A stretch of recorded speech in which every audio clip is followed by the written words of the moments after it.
for the game. George Odom will be out. Greenlaw's out. Trent Williams is out. Jordan Mason is out. Nick Bosa is doubtful. Flanagan Fowles questionable. Aaron Banks questionable. Huff is questionable. Go ahead.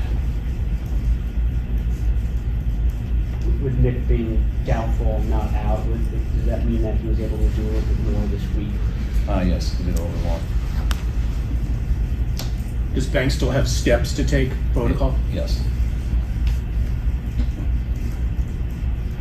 How did Brock look in practice? I guess it's his first full week back in full participation, and what do you expect out of him? He's good. I mean, we had to wait a while to give him a rest to make sure it healed, and we could see that it did at the end of last week. That's why there's no issues on last Sunday, and it's been great all week. So glad to get him back to full speed and get him full week of practice. What were your thoughts on Ben Barch's first start for you last week? I thought he did a good job. We're excited to get him to play with us. He hasn't yet. We've had him here for a little bit over a year, and for his first game, I thought he did a real good job. Yeah, I know he had that pretty severe knee dislocation in 22. Was last year a matter of just like building back strength still from that? I think so a little bit. When we got him, I thought he was pretty good, and he didn't have any injuries and he didn't have a need to play him. But we felt fortunate to get him, and he got to learn our offense a little bit, and he's been real good here through the offseason. What was Brandon Staley's role this season? How has that developed, and have you been happy with what he's added? Yeah, I think Brandon's done a real good job. He helps us out in all types of areas. Works with the nickels probably the most. He's real good at helping Nick with the game plan and stuff like that. Does our ball meeting. So. Has he helped, develop elements of the defense, or has it still been mostly the stuff that you've been doing? I think we have different wrinkles and stuff each year. I want to say that's just Nick. That's stuff we do as a group. Nick's been a part of that group. What was the nickel plan Sunday in Buffalo? It seemed like you had multiple nickels going throughout the day.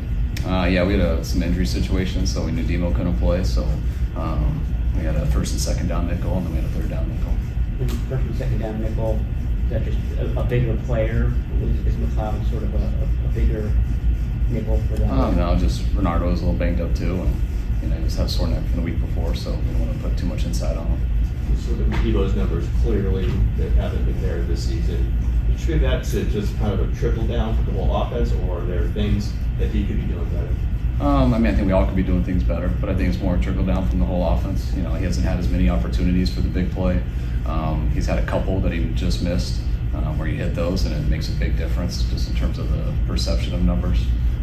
But I think it's more a trickle down of the whole offense. When you say so in big games, like get Debo the ball, you can see that in your head almost sometimes. Have you had the same feelings this season? It has been frustrating not to be able to see him make those big plays? Yeah, I think it's been frustrating with everything on offense, especially these last few weeks. Would like to get Debo going more, and hopefully we can find a way to do that here in these next 5 games. Kyle, there's been struggles in situational football on both sides of the ball. As a coach, what can you do to kind of emphasize that or get better at that?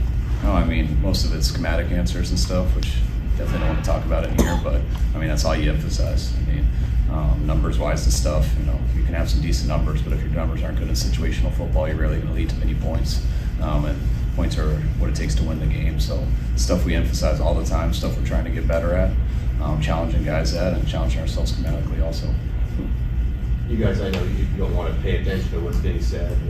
You look at it mathematically, it's tough. You look at the conversation about where the 49ers are. Do you sense the mood, or do you want the mood locker room? Kind of like denial of that anger, or acceptance that this is a tough spot that you're in? We understand where we're at. So it's we go to work and we practice football. We don't discuss it all week. We don't read all week. And I get all that. I understand how the NFL works. I understand what our record's at. We knew coming into this year we were going to have to work to. I didn't feel there right after training camp. I thought we had a chance though to get better as the year went, especially at the beginning of our schedule, which I thought was a lot easier than the second half. I thought we would improve and kind of build that as we went, and I was hoping we could be 8-2 when we got to the tough stretch. And I've talked about those 3 games, which I feel we should have won, that we let get away from us, and that got us to 5-5. And then right when we got at the toughest part, where I was hoping we would have had some continuity and developed into the team that I thought could really make a run and push some things. That's when we subtracted a lot of guys from us, and we're kind of at our toughest spot. And that's where we are now, which when you don't take advantage of kind of what you had earlier in the year and you are in a tough spot, That's why it makes it extremely hard to get out of. So, like I said earlier in the week, we got to do some special things to get out of this hole we put ourselves in, and we understand that. But we can talk about it every day. We have to come to a press conference or talk about it outside of here. But when it's with each other, it's how to play better football, how to find a way to get a win, and that usually only comes down to playing better football. John Lynch on the radio today, you can't get your ass kicked 2 weeks in a row and not respond. And he wants to see a response. It's up to you guys' standards. Do you have any doubt about this team's ability to respond in that way? Yeah, of course we want to respond. We've been on the road 2 weeks in a row where we've given up over 100 yards rushing in the first half, and we've had 6 turnovers in 2 games. And when that happens, you're going to get your ass kicked like we did. I want to go out there, I want to stop the run, I want to not turn the ball over, and if that does, we'll have a football game. And if we can get it into a football game, I like our chances of winning, and I like our team to do that. Season's been a struggle for so many. Getting back to you saying that you thought that you might be 8-2, is that something that you do every year? No, it's not that I thought we should have been 8-2. Should have been. Yeah, we were 5-5, and I believe there was 3 games that we let get away that we should have won. That doesn't mean that we've been much of a different team at 8-2 than 5-5, but it's how you improve as the year goes. Do you do that every year, sort of map out how you think it might go? No, I didn't. I don't. I didn't really do this year. I'm just saying I know where our team's at after training camp, and I know where I want to be. And I thought we could get there as it got to a harder part of our schedule, and we didn't take advantage of the easier part of our schedule. Is what I'm saying with those 3 games. And when we did get to it, we weren't in a place to give ourselves some cushion because I thought we were wounded when we got to the harder part. That was a challenge we put ourselves in. What was your level of concern at the end of training camp with all the injuries and everything that had happened at that point? I just knew we weren't where I wanted to be, which rarely you are exactly at the beginning of the year. That's why you play, and that's why you get better as it goes. And that's what I was planning to do. That's always the goal.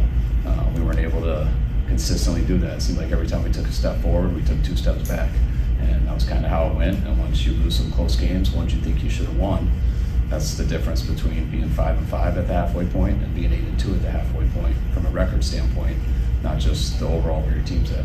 The season's been such a struggle for a lot of people, but one person it seems has been impervious to it all is George Kittle. He's been so productive and upbeat. How important is it to have a leader like him on your team?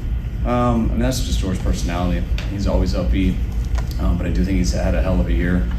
He's been able to stay healthy too. He's missed 2 games, I believe, which were obviously tough without him. But I've just been proud of how he's taken care of himself, the way he comes to work every single day, and I love being around George. I love having him on our team.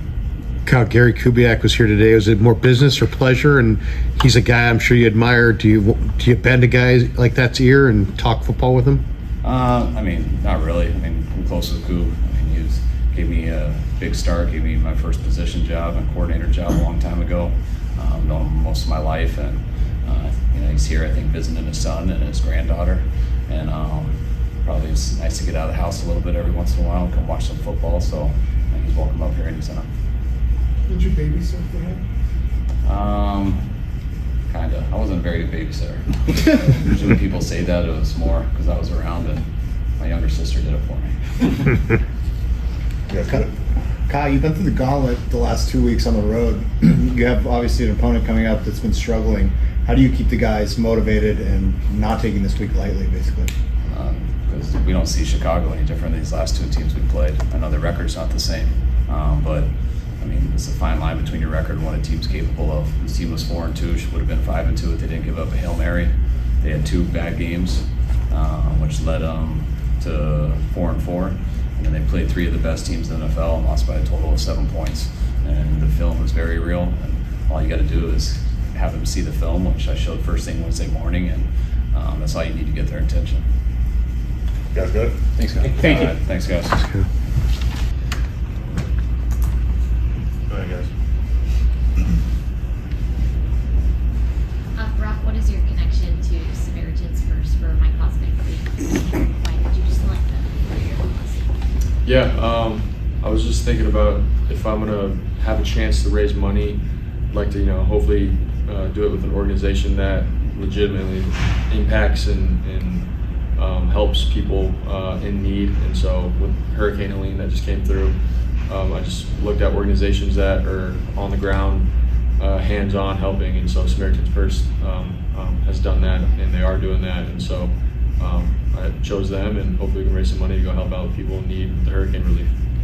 Mark, can you talk about your connection with Juwan Jennings and how it's developed over the last couple of years, and how, I guess, the comfort level you have with him when he's running routes, with his body language, where you know he's going to be where he needs to be on time?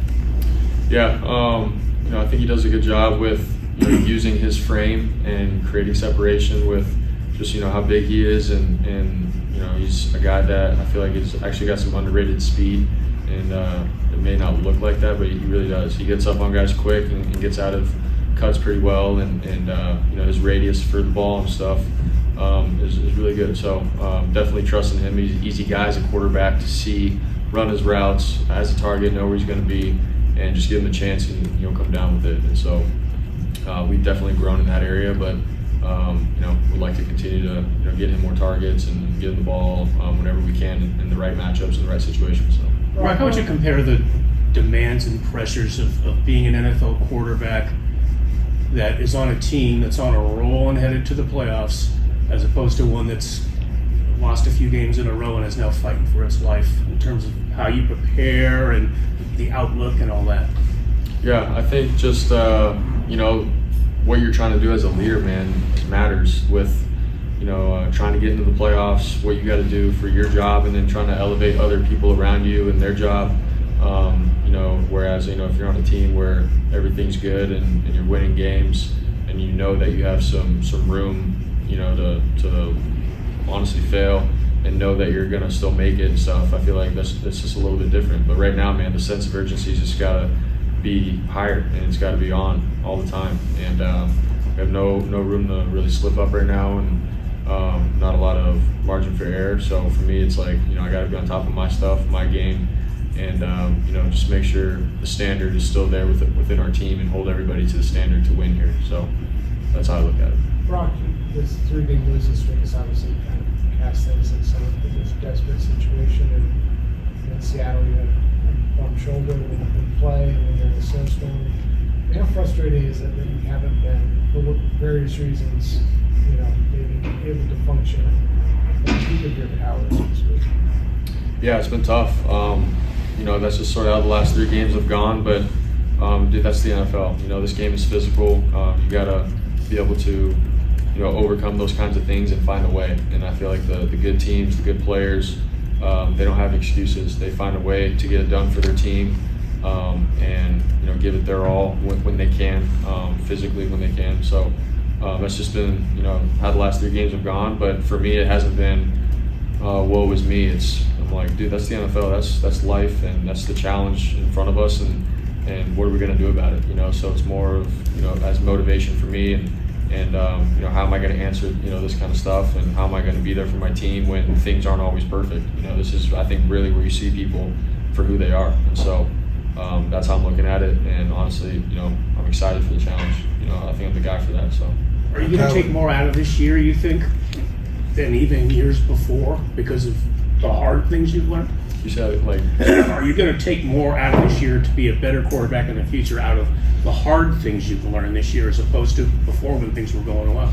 For sure. I really do think you can learn so much when things aren't going your way, for who you are, for the guys around you, how guys respond and react to adversity, and rather than everything's perfect, you're winning games, and everyone thinks that it'll never end and you'll always be perfect. Like you can learn some things from that, but not a whole lot. But I think when you face some adversity, man, that's really where true colors show, all that kind of stuff. But more than anything, like how you respond to it, and how the respect you earn from other guys when you can show that you can get out of it and you can pull through and be the guy to lead the way. So learning a lot right now for sure as a young quarterback in the NFL. Well, Kyle was just saying that at the end of training camp, his team wasn't where he hoped it would be or thought it might be. Obviously, you guys had a lot of injuries. You had canceled joint practice. All that. Were there any warning signs, or did you get a sense that this was going to be a little bit more of an uphill climb than it has been in the past going into this year? And how is that kind of manifested as the usual? I mean, no one really knew. Early in the year, like you said, canceling the inter-squad, practices and stuff. Like no one knew. We just, for where we were in the moment. Like that's just what happened. And so we were like, all right, let's be smart. We'll cancel those, focus on our team and getting healthy. And obviously we've had a lot of guys get banged up and injured, man, this year. But more than anything, like that's just where we're at. That's how it's gone this year. Obviously, no one wants to be in this kind of situation, and the standard that we have here to be excellent and to play well, we just haven't lived up to that. And so, but with that being said, man, we still have 5 games ahead of us, and what we can control right now is manning up and going out and competing and playing a physical game at a high level this Sunday. Like that's got to be our mindset, not, oh man, this happened and season's over. Like that's no one's mindset in this building, I can tell you that. So we're gonna give it our all, and we just gotta execute and play better. Simple as that. No matter who's out there, who's hurt, none of that stuff I think matters. I think we still have the right guys in here, and enough guys and enough firepower to go out and win. So. Brock, we've seen glimpses of greatness from Pearsall, but the last few weeks it seems like you guys are having a hard time connecting. Is there any reason for that? Are they taking him away? Are you struggling to find him in the pattern? I mean, obviously I'd love to get Ricky the ball as many times as we can. I know that he's explosive and he does a good job with creating separation and man coverage. So as a quarterback, it's like, dude, for sure I want to give him the ball, and I love the kid. He's awesome. But for some reason, just with how the game has gone, when I've been in there and stuff, I just haven't been able to connect to him within the last 3 games. So for me, it's not like I'm freaking out going, all right, Ricky and I, our chemistry's off, this or that. That's just how the game's gone, man. Going through progressions, I've hit some other guys. I don't know exactly, why Ricky hasn't been like a certain target in a certain play. It's just I'm going through my progressions and that's it. So, but if going into a game, man, like I said, I want to get everybody the ball as best as I can. JJ, George, Debo, Ricky, all those guys deserve it, and I want to play for them and get them the ball as much. But it's just how the last 3 games have gone. That's good. Thanks, Brock. Thanks, guys.